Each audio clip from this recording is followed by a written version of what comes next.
संभाजीनगरमध्ये ठाकरेंची शिवसेना आणि भाजपचं एकाच ठिकाणी आंदोलन होणार आहे। ठाकरेंच्या शिवसेनेचं क्रांती चौकामध्ये सरकारविरोधात जोडेमारो आंदोलन होणार आहे, तर महाविकास आघाडीच्या आंदोलनाविरोधात भाजपचं सुद्धा क्रांती चौकात आंदोलन होणार आहे। एकाच ठिकाणी आंदोलन असल्यामुळे ठाकरे सेना आणि भाजपमध्ये राडा होण्याची शक्यता आहे। महाविकास आघाडीच्या आंदोलनाविरोधात भाजपने सुद्धा आक्रमक पवित्रा घेत आहे। प्रति आंदोलन करण्याचा हा पवित्रा आहे आणि त्याच्यामुळे काहीसा घोळ होण्याची शक्यता आहे। वादाची ठिणगी इथं पडू शकते। संभाजीनगरमध्ये कदाचित हे कार्यकर्ते आमने सामने येऊ शकतात।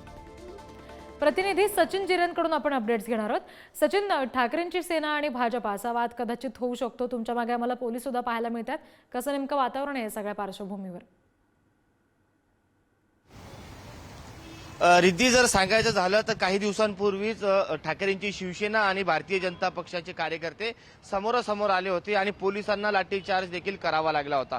मात्र याच आज जर आपण विचार केला तर याच क्रांती चौकामध्ये ठाकरेंच्या शिवसेनेचे आणि भाजपचे दोघांचेही आंदोलन आहेत। एक प्रति आंदोलन देखील यांना म्हणू शकतो आपण। आणि या ठिकाणी पुन्हा तशी संघर्षाची परिस्थिती निर्माण होऊ नये आणि कुठलाही अनुचित प्रकार घडू नये, दोन्ही कार्यकर्ते समोरासमोर येऊ नये, यासाठी पोलीस प्रशासनाने देखील खबरदारीचा उपाय म्हणून या संपूर्ण परिसरामध्ये बंदोबस्त तैनात करण्यात आलेला आहे। जर आपण पाहिलं तर काही जे प्रमुख पदाधिकारी आहे भाजपचे आणि ठाकरे गटाचे, त्यांना नोटिसा देखील पोलिसांनी दिलेल्या आहेत आणि या बाजूला ठाकरे गट आंदोलन करणार आहे, तर या आपण पाहू शकतो पुतळ्याच्या त्या बाजूला भारतीय जनता पक्ष यांचं आंदोलन होणार आहे। एकमेकांचं प्रति आंदोलन आहे। दोघांचे कार्यकर्ते समोरासमोर येऊ शकतात, त्यामुळे पोलीस देखील मध्ये एक भिंत निर्माण करणार आहे। त्यानंतर दोन्ही कार्यकर्ते समोरासमोर येऊ नये, त्यांची वेळ देखील त्यांनी वेगवेगळी ठेवी अशी विनंती कार्यकर्त्यांना करण्यात आलेली आहे पोलिसांकडून।